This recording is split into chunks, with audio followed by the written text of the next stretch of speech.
Hello, Honda-84 here, and welcome you back to my channel. As you may or may not be aware, this channel covers a number of areas and topics, such as video game walkthroughs, how-to videos in both Minecraft and RC vehicles, and as always, these videos are dedicated to the fans that make Honda Dash productions possible.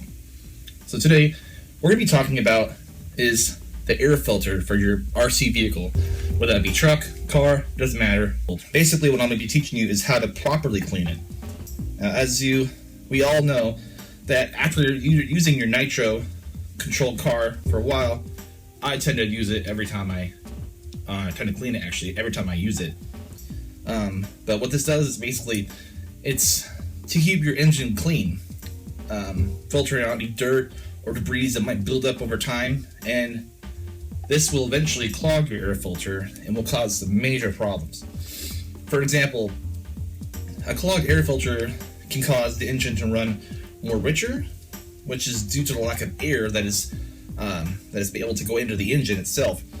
And it also may become highly erratic, and it's making tuning extremely difficult. Your car will also use more fuel, which will in turn make it also lose power. And you also run the risk of debris and dirt entering the engine if it's not cleared, which can cause other RC engine problems, and also premature engine wear, which we all know that if you do the braking process well, should keep your engine running healthy and smooth. That being said, also keeping up on the proper RC maintenance. Now, if you use your cars off-road, you will require more frequent cleaning, as I do. As you can tell by my car here, it's pretty dirty.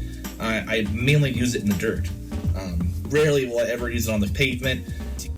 I would recommend cleaning the air filter after every use. Every use, that being, like I said before, in the dirt. Now, what amazes me the most about many people all over the local area here is how they never clean their air filter. I don't know whether it's due to the laziness or the lack of understanding about how Nitro engines work, but it's not hard to do, and it doesn't take very long. What I'm going to be showing you here is on what I have an OFNA Hyper SS cage here, and what mainly to show you is, and some air filters are different, but mine actually houses a screw that goes right here, and which goes into here and holds this air filter in place. Now, what an easy thing to do is actually when you get that screw unpopped, you just pop that air filter right off, just like that. So mine's, you can see mine's pretty messed up and dirty. So put that off to the side there. Now that you have this exposed here, you're actually going to want to cover that up with something. What I like to use is a paper towel, and you can also take a sponge and you can cut that up into a tiny little piece that will fit right inside the carb there. And then we'll proceed to what we'll be using, in fact, to clean this air filter.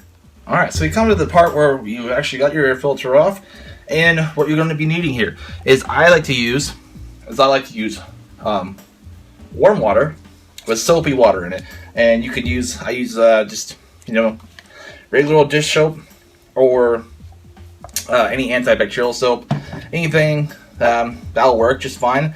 And then you want to make sure you want to use warm water with that, and then you want to use clean water here for your other thing. Also to be using is it's actually called Marvel's Mystery Oil. What we're doing here is to be used to clean your air filter after it is done. Here, you'll also be needing a plastic baggie. Here, a Ziploc bag of any kind will really work. And then after that, I like to usually pull the spark plug and put the old-fashioned run after oil. A couple of drops of that inside the engine itself and keep it running smooth. All right, so what I'm gonna do is I'm gonna take this screw out here inside the air filter, and then continue to take this thing apart. All right, now that I've successfully taken the screw out here, what I'm gonna do is pop that off there. Make sure you have something nearby to put your pieces in. I like to keep everything together. And what you want to do is now mine comes with a two-stage here. It has the outer filter and the inner filter here. And what you want to do is just want to pop that off there. You can kind of see I still have my run after fluid in there. Kind of still, the inside filter is kind of still clean. But that doesn't matter. You can also see a lot of grease in there build up. from the engine running pretty rich. Now you want to do is you want to take your filter here, and you want to, well, I have extra gloves on because I don't want to get the fluid, the crap on me. But you just take your filter in there, like so, and then bring it out. What I like to do is I like to take a couple squirts of this stuff here and kind of get in there, lather it real good, kind of get a little more wet. Also, I forgot to mention is you need to have a paper towel on standby there to put your air filter in to clean it. Get a little couple more squirts there. I got quite a bit build up here actually. And then now you want to do what you really want to do. You want to make sure that this gets wringed out as best as possible. You want really no moisture in there at all. No water, no nothing. Just then let that sit over here on your dry towel. All right, now comes the inner filter, the first stage. Don't get in the water as the first before.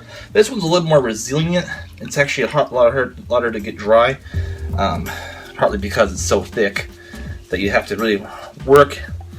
You have to lather that soap in there real nice and good. That's good. Get all that dirt and grime out of there. Okay, and rinse it off best you can. You have to do a couple of dunks to get all that soap out of there. So be it. Let it run its course. Make sure you get all that water out of there as best you can. While that's drying there, you want to take your actual air filter piece there. I like to take this and dunk it in there as best I can, and then just scrub on one side there, like so. To get all that fuel off of there as best you can, like so. Dunk it in the clean as best as you can. This was taught to me by Dat Boy Chevy, that if you saw in my actual RC video, features him in it.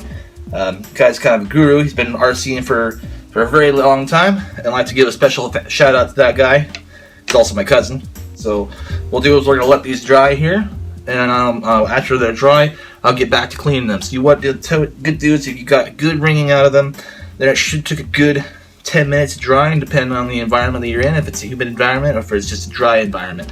So let's get back to doing that, and then with those drying, I'll get back to you. As I mentioned before, it is optional to use this method here if you want a nice quiet time by yourself and you have a lot of time on your hands. But if you're in a hurry and you just feel tired from a long day RC car, you actually probably want to do is clean your foam in a sink. Would that be a kitchen sink or bathroom sink? It doesn't matter. You can get a chance to rub more soap in there and have it running hot water. Make sure it's hot water, because after it's done, you do that, you get a lot more cleaner than you did before. You can use a hair dryer. Just make sure you're using the hair dryer, that you actually don't use it on the high heat setting. You can actually just pull the cool button on there. Most hair dryers have them. Now, the next step I like to do is, if you remember from the beginning part, to have your Ziploc bag ready to go. You take your film pieces here, you shove it in the bag. Now, I like to take one at a time, and what I like to do is just take a few drops of the Marvel Mystery Oil. Just take a couple of drops here, like so, and just saturate the bag with it, like that. Seal it up. Now, what you can do, just take your hand, and you should have a little bit of an air pocket in there, so you can kind of let the air sink in. But you want to do is you want to squeeze that foam real nice and tight.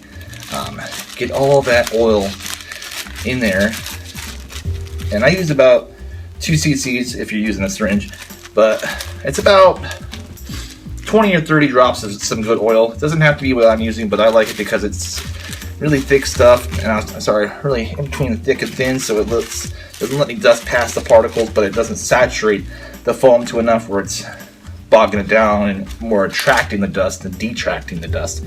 You know, once I got that all cleaned up like that, stick my first stage in there, and I'm gonna empty the rest of it out.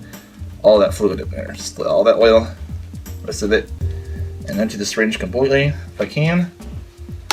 That, and a little cubby hole.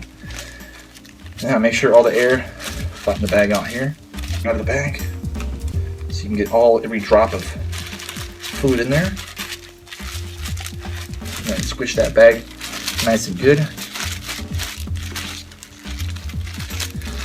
sure you get all that saturated in there, so you can sort of rub it like that. Nice and lead up. Make sure it's, now when you're doing this, you don't want to make sure you over oil your filters, because like I said, you don't want to drown them in oil. You just want to be just enough to have that little tint. If you're using red stuff, like I use a Marvel Mystery Oil, then you want to have you'll have a slight red tinge to the foam there. That means it's just good enough. And like I said, this has been through a series of try and fails. Let it come out. Drop them out of the bag there onto the brand. Make sure that I like to wear gloves, because if you don't use gloves, it doesn't matter what oil you're using. It's going to get to this bag. It's going to get all over your hands. And if you have dogs or pets and they lick your hands, you know, it's going to be pretty bad. You got to make sure you scrub your hands real nice and tight. Well, all there is to it left is to put the air filter. Let's put the air filter back on. So we'll start with the first stage. Make sure you get the air filter right in the creases there. In this right here in the little indentation. You want to get it right, nice and nooked in there, nice and tight. Take your second stage here, put it in on the thing on the outside here, just like that. Put it on the outside. You're seeing nice and flush. Then you just, a simple matter of lining up the screws here, and pretty self-explanatory from there. Just get your screws on nice and tight, but not too tight where you're just pressing. It'll actually press and it'll actually push the foam out of there. So you want to make sure it's nice and snug inside there. But after that, all you gotta do, put it back on properly on top. You're back on your car, and after that, you're good to go. As I mentioned before in the beginning of the video, to use a socket set or any kind, or if you have a glow plug tool, that comes in handy too. But what you want to do is you want to remove your glow plug, and then you want to shoot about 8 drops of this stuff right here, this run after oil. Which what you do is you put all, it's simple. You put just a couple of drops of the run after oil in, and then you do is you just, with a piece of anything, cloth, preferably a paper towel, you cover your cooling tower, and then you yank on your pull starters about 3 or 4 times, let that oil run its course through the system, and then put a couple more drops in there. Do the same thing, cover your thing up, and then pull your pull starter, and then that'll clear out the engine and all the lubricant through there. And then once it's sitting, it's good to go. Another pointer is to also pull your fuel that's going from your fuel tank to the carburetor. Pull that tube off. Don't let your car sit with that tube attached to your engine. Okay, well, that is it for this episode of How To RC Videos. Well, I'm your host, Honda Dash, and as always, I'd like to leave you comments below with your likes and dislikes. If there's anything that I missed or anything you'd like to add to this video, please let me know, and I will make sure to add that in my next video, my next video will be on how to remove your shocks and to clean them, and also to replace your your shock oil, depending on what your style is, if that's jumping or if that's racing. We'll cover both things. So again, I'm Honda Dash 84, and this is Honda Dash Productions, signing off.